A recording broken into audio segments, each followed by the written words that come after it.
I now recognize myself for 5 minutes of questioning.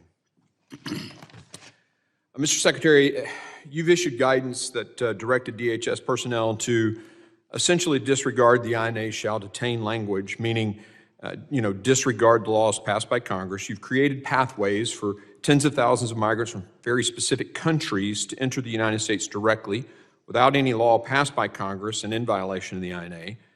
The Solicitor General, in arguments before the Supreme Court, arguing on your and your boss's behalf, as well as yourself in testimony to Congress, have said you've had prosecutorial discretion, I think is the term that keeps getting used, to disregard those laws when the resources are overwhelmed. So that's essentially been the argument that, shall detain language could not be adhered to because the resources were overwhelmed. Is that generally correct? No, it is not. Mr. Chairman, let me assure you that we enforce the laws that Congress has passed.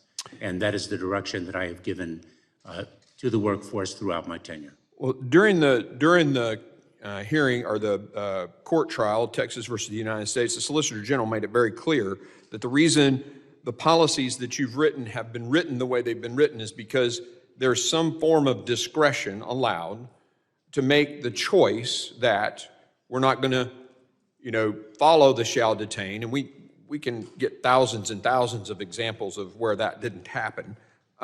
We have a memorandum from you that basically says, just because it says this doesn't mean you have to, that's a reason to not, or to detain someone. I want to ask this question. Do you know how many ICE detention beds were empty on average during your tenure? Mr. Chairman, let me be very clear that we maximize the use of detention beds that are available. Sometimes we are curtailed by using detention beds by reason of orders, if I may, Mr. Chairman. But do you know the number? I'm just kind of going for the number. By orders of court. For example, certain restrictions were used in terms of space and availability of beds by reason of the COVID-19 pandemic. Well, let me just share what has been put out in documents from your department. In each year of your tenure, there have been, I would submit, thousands of beds available per day, roughly 9,000 on average in FY22, 3,000 a day in FY23, meaning while you assert that shall detain is what you want to do, what you agree the law says, we're leaving thousands of beds empty every day. And this is not counting the various, I think it's in California, starts with an A, I can't think of the name of the facility, where the courts have ordered you not to use those beds. We're not including those in these counts.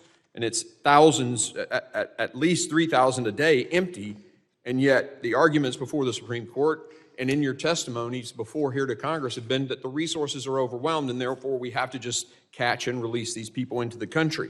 I mean, in your opening statement, you said we need more resources. It's interesting, though, in that claim for more resources so that we can adhere to the laws, you're actually in this budget decreasing the requested ICE detention beds.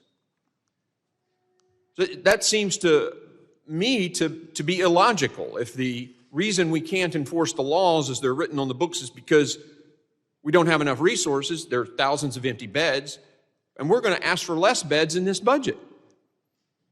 I mean, that doesn't make any sense to me. And I would submit to you that it speaks to somewhat of an intent to not adhere to that shall detain. But that's my perception on this. Let me ask you this question. Just recently, your last trip here, you actually admitted that there was a crisis at the southwest border. What changed?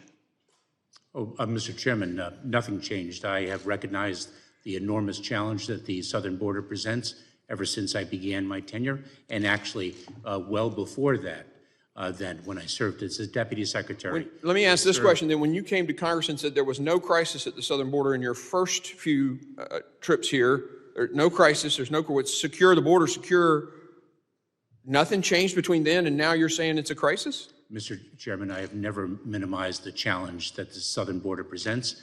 I didn't minimize it when I served as a federal prosecutor for 12 years from 1989 through 2001. I'm going to gavel myself since I have 5 seconds left, and I now recognize the ranking member.